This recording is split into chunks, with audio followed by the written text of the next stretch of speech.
Farmer Landon Tomica of Terenton, Kentucky got tired of searching for sockets that roll around in his tool cabinet or pickup toolbox.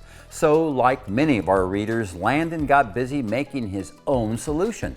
He took a sheet of 1/8-inch steel, cut it to hold socket rails he bought at a discount outlet for 99 cents a piece.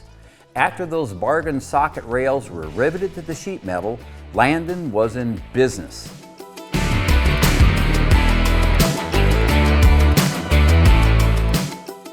I'm Dave Mowitz with Successful Farming, and I'm going to show you just how easy peasy this hack is for you to recreate at home. Step 1, I cut a sheet of 1/8-inch steel, 18 inches long and 15 inches wide. Step 2, rivet the socket rails to the plate. As a bonus, I added a handle to the side of my plate so my socket collection can easily be carried to the work site. All it took was a bit of sheet metal and number 9 wire.